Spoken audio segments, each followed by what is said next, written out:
नमस्कार, मैं हूं आपके साथ प्रश्रय शर्मा। टीसीपी 24 के स्वास्थ्य शिविर में आपका स्वागत है। आज मेरे साथ जो व्यक्तित्व जुड़ रहे हैं, उन्होंने कोरोना में लंबी लड़ाई लड़ी, लोगों के लिए जमकर सेवा की और आज हमारे साथ मौजूद हैं homeopath doctor Upendra Trivedi ji. Sir, आपका बहुत स्वागत है। नमस्कार सर, सबसे पहले जानना चाहूँगा कि होम्योपैथ में आने का कहाँ से आपको दिमाग में आया, कहाँ से प्रेरणा मिली? होम्योपैथिक में आने का प्रेरणा और कहाँ से दिमाग में आया, इसके लिए तो बता सकता हूँ कि मैं जब होश संभाला तब से पापा को प्रैक्टिस करते दिखता था और मैं तो उस समय बहुत छोटा था। पापा डॉक्टर है ये पता है, लेकिन होम्योपैथिक एलोपैथिक उस समय ये कुछ दिमाग में नहीं रहता था, लेकिन लाइन अच्छी रहती थी। और बस हमको ये पता था कि मीठी गोली हम भी जाके कभी कभी खा लेते थे। ये चीज़ें हुई, बढ़ते गया, समय बढ़ते गया। 11वीं 12वीं पास किया। पापा ने ठान के रखा था डॉक्टर बनना है, मेरी तो कोई इच्छा नहीं थी बनने की। उन्होंने एडमिशन कराया। उस स्थिति में उस समय जो एडमिशन कराया वो एडमिशन हुआ। आए प्रैक्टिस करने के लिए आए। टर्निंग पॉइंट ये आया प्रैक्टिस करने का कि मेरी एक समय कुछ इन्फेक्शन मेरे को हुआ था स्किन का। उसके लिए मैंने बहुत एलोपैथिक इलाज कराया, नहीं ठीक हुआ। फाइनली फिर वो पापा की दवाई से ठीक हुआ। वो बहुत ज़बरदस्त टर्निंग पॉइंट था। उसके बाद से मैं इस होम्योपैथी प्रैक्टिस में आ गया। सर, कितने वर्ष हो गए आपको प्रैक्टिस करते हुए? एटलीस्ट मैं 2006 से प्रैक्टिस कर रहा हूँ, तो लगभग 14-15 साल तो हो गए। ऐसा कहा जाता है कि होम्योपैथ सर देर से असर करती है, इसके बारे में क्या कहेंगे? देर से असर करती है, उसका रिजल्ट मेरे पास है। लास्ट 1 साल पहले ही कोरोना बीता है।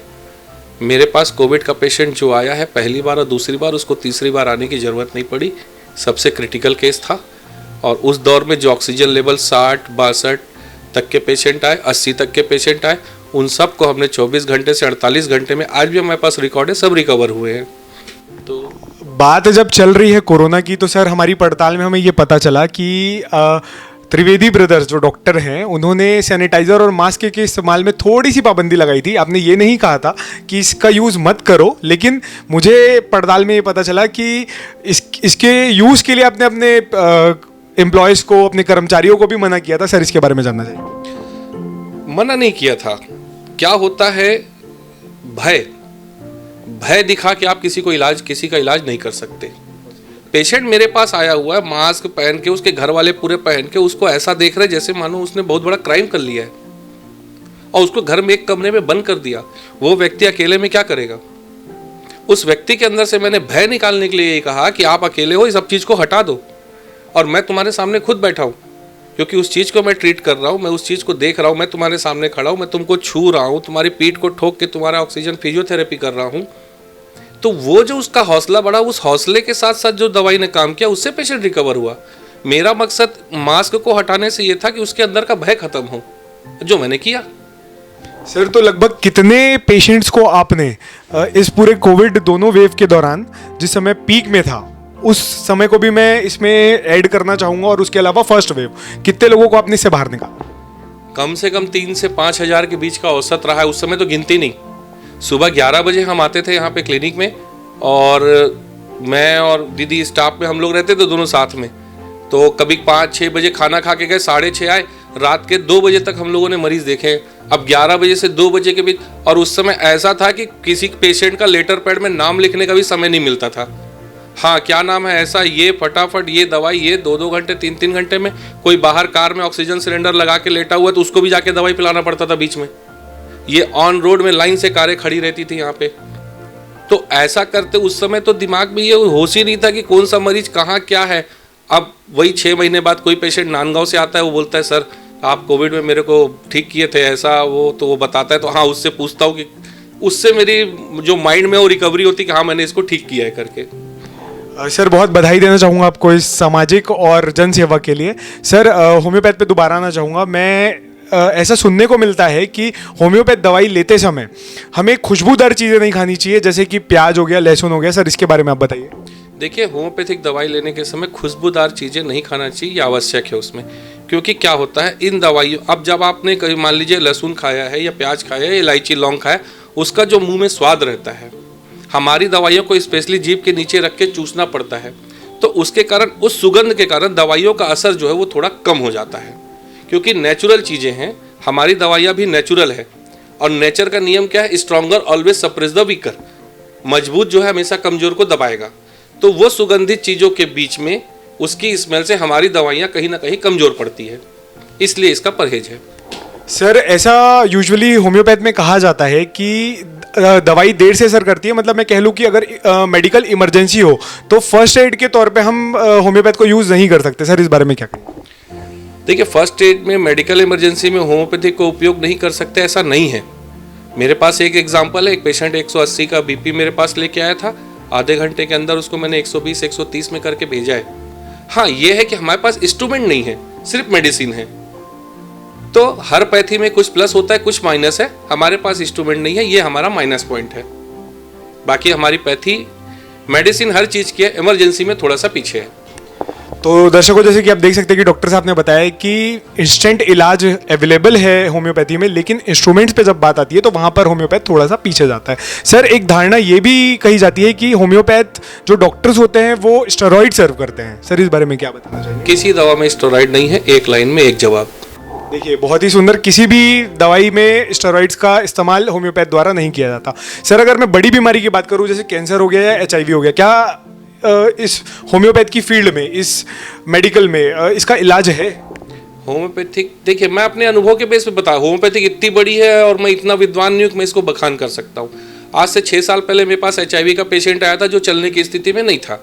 आज उसकी स्थिति यह है कि 40,000 रुपये रेंट की किराए की दुकान ले रहा है और अपना बिजनेस कर रहा है, और आज भी मेरी दवाई चल रही है और फिट है, वो सारी दवाइयाँ उसकी बंद है।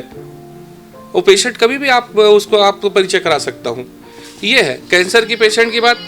कई ऐसे कुछ पेशेंट आए जो आज हमारे रिकवर है।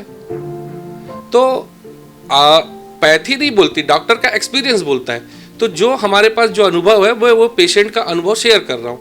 HIV के मेरे पास 5-6 पेशेंट ऐसे हैं जो आज अच्छे स्टेबल है, चल रहे हैं एकदम बढ़िया।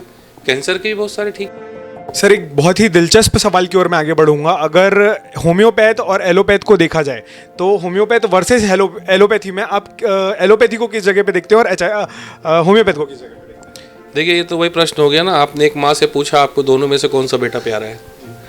माँ के लिए दोनों बेटे प्यारे हैं। दोनों का इंपॉर्टेंस कहाँ पे है ये मायने रखता है। एलोपैथिक अपनी जगह महत्वपूर्ण है, होम्योपैथिक अपनी जगह महत्वपूर्ण है। कोई भी पैथी अपने आप में संपूर्ण नहीं है। जितना सम्मान एलोपैथिक है उतना सम्मान, हाँ मैं होम्योपैथिक से जुड़ा हूं, तो अगर 99 एलोपैथिक के लिए तो 100 होम्योपैथिक के लिए है।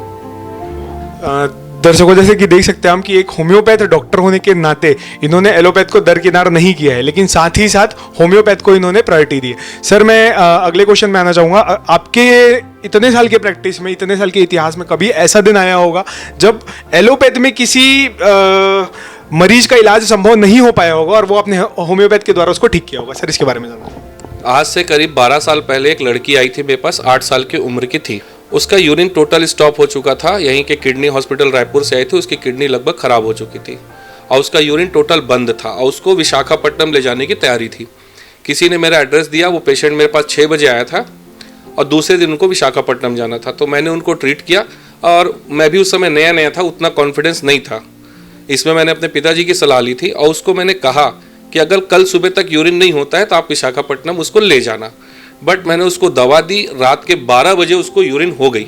6 बजे दवा दिया और 12 बजे उसको यूरिन हो गई और दूसरे दिन वो लड़की जितनी भी सूजन थी उसके शरीर की सूजन उतर गई। उसके बाद मैंने उसका 3 महीने का ट्रीटमेंट किया। उस समय वो लड़की 6वीं या 7वीं में थी। आज वो कांकेर में कॉलेज में पढ़ रही है। आज भी उसको कुछ होता है तो कांकेर से मेरे पास दवा लेने आती है।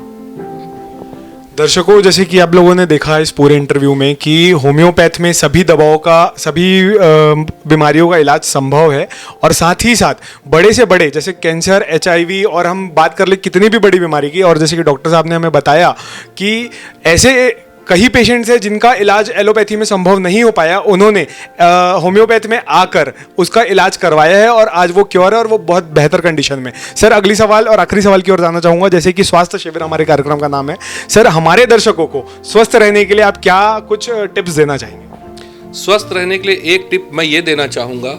लोग कहते हैं कि होम्योपैथिक में इलाज लंबा है बजाय एलोपैथिक के। मैं किसी पैथी को डिनाई नहीं करता। थायराइड जीवन भर दवा खाना है, शुगर जीवन भर दवा खाना है, BP शुगर ये सब चीज़ें जीवन भर दवा खाना है। मेरे पास ऐसे ऐसे केस आते हैं जो 20 साल से गैस और एसिडिटी की दवा खा रहे हैं। किसी भी बीमारी को सप्रेस करना और क्योर करना दोनों में अंतर होता है। हम क्योर की तरफ बढ़ते हैं, सप्रेस की तरफ नहीं। तो मैं ये चाहूँगा आप खुद डिसाइड करें कि किस में ज़्यादा समय लगता है। अगर बात करें बीमारी को ख़त्म करने की, जड़ से ख़त्म करने की, तो डॉक्टर साहब के अनुसार होम्योपैथ सबसे शानदार और सबसे अच्छा जोन है और सबसे अच्छा मेडिकल है, अगर आप आना चाहें तो।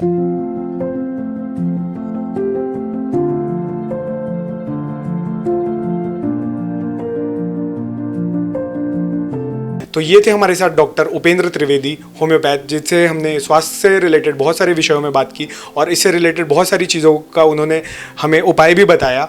इसी के साथ मुझे विदा दीजिए, मैं प्रश्रय शर्मा, अरुण जंघेल के साथ।